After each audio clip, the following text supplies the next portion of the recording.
உளுந்தங்கஞ்சி செய்ய தேவையான பொருட்கள்: சாப்பாட்டு அரிசி 1½ கப், உளுந்து 3/4 கப். தோலோடு இருக்கிற உளுந்து இருந்தால் அதை சேர்த்துக்கோங்க, ரொம்ப டேஸ்ட்டாக இருக்கும். எங்கிட்ட அது இல்லை, அதனால இட்லிக்கு போடுற வெள்ளை உளுந்தையும் நான் சேர்த்து வச்சுருக்கேன். பச்சரிசி இருந்தால் எடுத்துக்கலாம், இல்லைன்னா குருணை அரிசி இருந்தால் அதையும் கூட சேர்த்து வச்சு செய்யலாம்.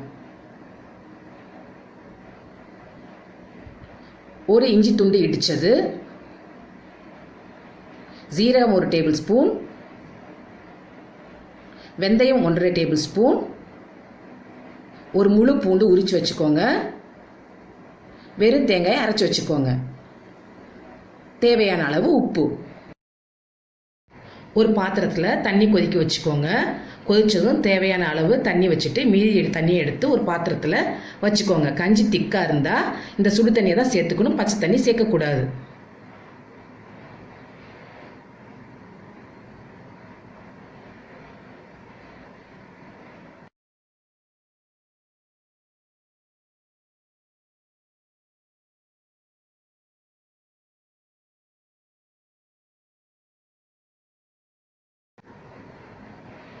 இதில் கழுவி வச்சுக்கிற அரிசி உளுந்து சேர்த்துக்கோங்க.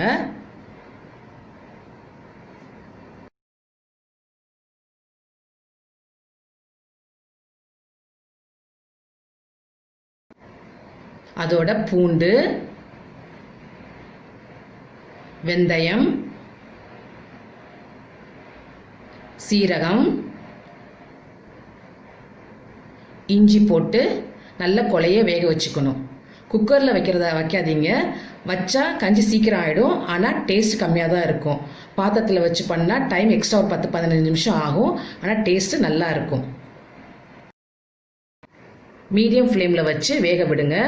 ஃபுல் மூடி வச்சு வேக விடாதீங்க, அரிசி இருக்கிறதுல பொங்கி வழிஞ்சிடும். ஒரு அரை மணி நேரம் வேக விடுங்க.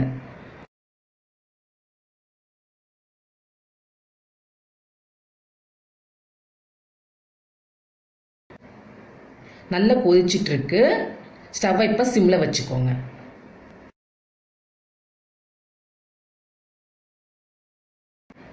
நல்லா குழஞ்சதுக்கு அப்புறமா உப்பு போட்டு ஒரு 2-3 நிமிஷம் கொதிக்க விடுங்க. இப்போ அரைச்ச தேங்காயை சேர்த்து 5 நிமிஷம் நல்லா வேக விடுங்க.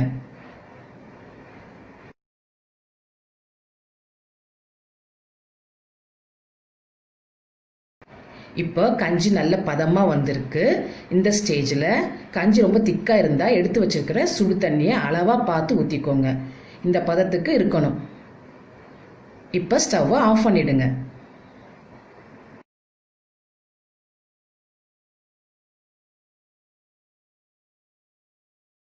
சுட சுட சுவையான உளுந்தங்கஞ்சி தயார். இதோட துவையல் அல்லது ஊறுகாய் சேர்த்து சாப்பிடலாம். குழந்தைங்கள்லேருந்து பெரியவங்க வரைக்கும் சாப்பிடலாம். ஈஸியாக டைஜஸ்ட் ஆகிடும்.